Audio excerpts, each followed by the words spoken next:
क्या आपको कभी ऐसा महसूस हुआ है कि इतिहास ने हमें वो असली नायक नहीं दिखाए जिनके कारण आज हम स्वतंत्र हैं? क्या आपको पता है कि अगर छत्रपति संभाजी महाराज न होते तो शायद हिंदवी स्वराज्य हमेशा के लिए मिट चुका होता? आज हम एक ऐसे शेर की कहानी लेकर आए हैं जिसकी तलवार सिर्फ दुश्मनों का सिर काटने के लिए नहीं बल्कि धर्म और संस्कृति की रक्षा के लिए उठी थी। यह सिर्फ एक राजा की गाथा नहीं बल्कि सनातन धर्म की अमर ज्योति की कहानी है।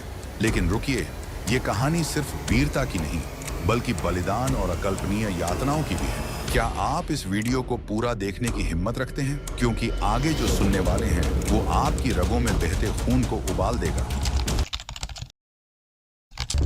14 मई 1657 शिवनेरी किले में एक बालक का जन्म हुआ। नाम रखा गया संभाजी।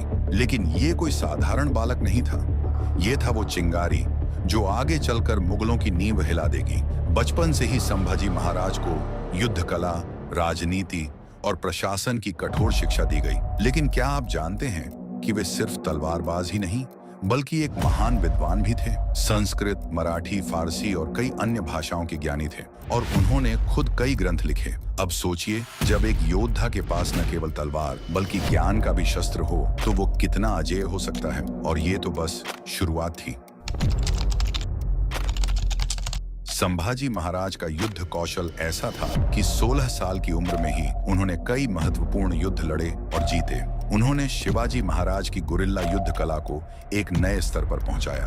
क्या आप जानते हैं कि जब मुगलों ने उन्हें कमजोर समझा तब उन्होंने ऐसा पलटवार किया कि खुद औरंगजेब को अपनी रणनीति बदलनी पड़ी। संभाजी महाराज ने पुर्तगालियों, सिद्दियों, अंग्रेजों और मुगलों को एक साथ चुनौती दी। सोचिए, आज अगर कोई क्रिकेट टीम 4 अलग-अलग टीमों के खिलाफ एक साथ मैच खेले तो क्या वो जीत सकती है? लेकिन संभाजी महाराज ने यही किया और हर बार जीत हासिल की।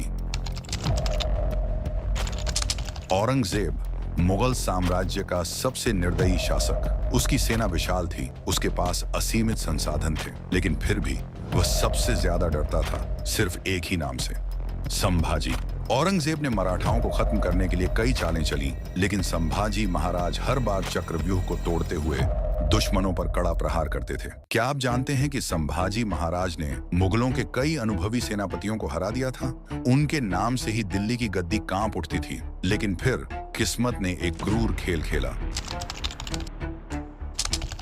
सन 1689 जब संभाजी महाराज को धोखे से पकड़ लिया गया, उन्हें औरंगजेब के सामने लाया गया। अब सोचिए, अगर आपसे कहा जाए कि अपनी आस्था छोड़ दो, नहीं तो यातनाएं सहो, तो आप क्या करोगे? संभाजी महाराज के पास भी यही विकल्प था, इस्लाम कबूल करो या फिर भयंकर मौत को गले लगाओ। लेकिन एक सच्चा हिंदू वीर झुकता नहीं। उन्होंने औरंगजेब की आंखों में आंखें डालकर कहा, मराठा सिर कटवा सकता है लेकिन झुकेगा नहीं। इसके बाद उन पर अमानवीय यातनाएं शुरू हुई। उनके नाखून उखाड़ दिए गए, आंखों में गर्म लोहे की सलाखें घुसा दी गईं और शरीर को धीरे धीरे काटा गया। लेकिन क्या हुआ? क्या उन्होंने हार मानी? नहीं, उन्होंने आखिरी सांस तक अपने धर्म और मराठा स्वराज्य की रक्षा की। उनकी शहादत के बाद मराठाओं ने क्या किया, कहानी यहीं खत्म नहीं होती। संभाजी महाराज की शहादत के बाद मराठाओं ने उनकी विरासत को और अधिक शक्तिशाली बनाया। कुछ ही दशकों में मराठाओं ने मुगल साम्राज्य को पूरी तरह से उखाड़ फेंका। सोचिए, अगर आज हम उनकी इस बलिदान से कुछ सीखें तो हमारा समाज कितना मजबूत बन सकता है। यह कहानी सिर्फ अतीत की नहीं है, यह हमारे भविष्य की भी नींव है। लेकिन एक सवाल उठता है, क्या हम आज भी उस विरासत को संजो पा रहे हैं या फिर इसे भूलते जा रहे हैं? यह विचार करने का समय है।